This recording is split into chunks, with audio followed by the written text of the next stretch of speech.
Renungan Terang Hidup GKPI hari ini, Jumat 18 Agustus 2023. Dari Hosea 6 ayat 6. Sebab aku menyukai kasih setia dan bukan korban sembelihan, dan menyukai pengenalan akan Allah lebih daripada korban-korban bakaran.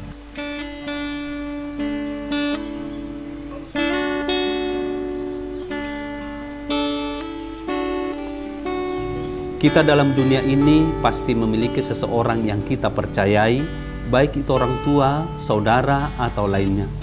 Namun bagaimana ketika seseorang yang kita buat sebagai tempat bersandar tersebut mengkhianati kita, yang pastinya kita akan merasa kecewa.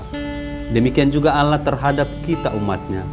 Allah mengasihi kita, namun kita sering mengecewakannya dengan mendukakan Allah. Kita melupakan Allah dan meninggalkannya.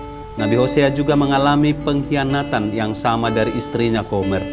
Namun melalui hal ini, Nabi Hosea ingin menyampaikan kepada kita bahwa Allah menginginkan kita untuk bertobat dan tetap setia kepadanya. Dalam nats ini ada beberapa poin penting. Pertama, kita harus tetap setia kepada Allah dalam berbagai kondisi apapun.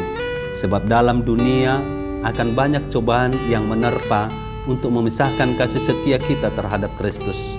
Kedua, pertobatan yang sejati adalah adanya pengenalan akan Allah.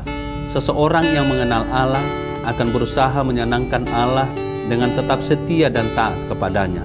Ketiga, Allah adalah Allah yang maha kuasa dan Allah yang berlimpah, sehingga Allah tidak melihat pertobatan manusia melalui persembahan yang Ia berikan dalam bentuk materi, namun Allah melihat persembahan dari ketulusan hati manusia yang mau mengenal Allah.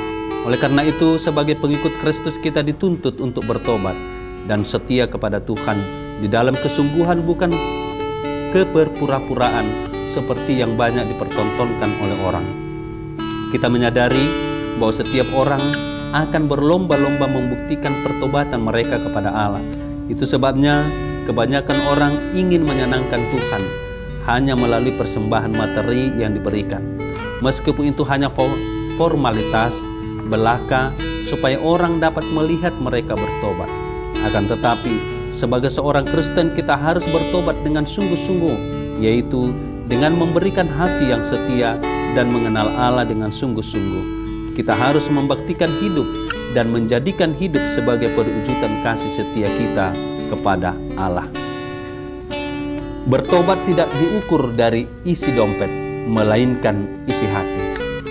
Kita berdoa. Ya Tuhan Yesus Kristus, bimbinglah kami dalam pertobatan yang sejati, yang bukan hanya sesaat tetapi selama-lamanya. Amin. Salam. Tuhan Yesus memberkati.